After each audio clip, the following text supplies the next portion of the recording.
Amid explosions in Kyiv and talks on the border with Belarus, the West is working overtime to isolate Russian President Vladimir Putin even further today. The eyes of the world are on Ukraine and the brave people who are fighting to protect their country and their democracy. The Treasury Department announcing it's sanctioning Russia's central bank, effectively cutting the Kremlin off from its financial reserves and going after one of Putin's biggest weaknesses, his currency. These financial sanctions at the level of almost financial war. Treasury Secretary Janet Yellen says the aggressive new actions will, quote, significantly limit Russia's ability to use assets to finance its destabilizing activities.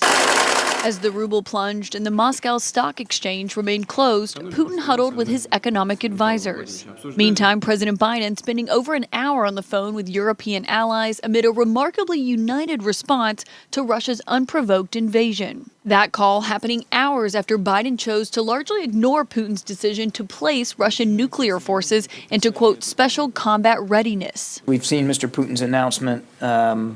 We believe it's as unnecessary as it is escalatory. Secretary Austin is comfortable with the strategic deterrent posture of the United States. As more nations ban Russian flights from their airspace, the U.S. is making clear that there is little appetite to create a no-fly zone over Ukraine, arguing it could be tantamount to a declaration of war. The president has made clear that we're not going to put boots on the ground. We're not going to put American troops in danger. So that means we're not going to put American troops in the air as well. But we will work with the Ukrainians to give them the ability to defend themselves. A new CNN poll finding that 83% of Americans favor more economic sanctions against Russia, though only 42% are in favor of direct military action should the sanctions fail to work.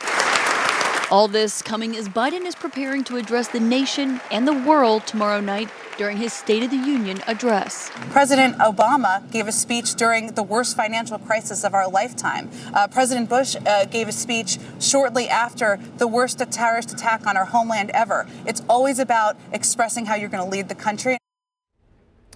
And Jake, I should note that earlier when President Biden was asked if Americans should be worried about the prospect of a nuclear war, he flatly said no. That comes as the White House has said they see no reason to change their own nuclear threat levels after Putin said he was going to raise his, accusing him of once again just trying to manufacture a reason for another aggressive action on his part. Caitlin, stay with me. I want to bring in CNN's business editor at large, Richard Quest, who's in Saudi Arabia right now. And Richard, in just the last 48 hours, the U.S. cut off Russia's central bank and disconnected select Russian banks from the international bank messaging system called SWIFT. For the average person, what is the real-life impact of these moves? There's going to be pain on both sides, Jake. Both sides are going to hurt, but the Russians are going to hurt a great deal more. Essentially, all these financial measures send the Russian economy into reverse just about immediately. Supply chains already just in time will dry up completely. They won't be able to get technology. They can't transfer money. The banks will grind to a halt. Now, they can still print money and put it in ATMs, but they're printing rubles and putting them into ATMs, and that's just inflationary.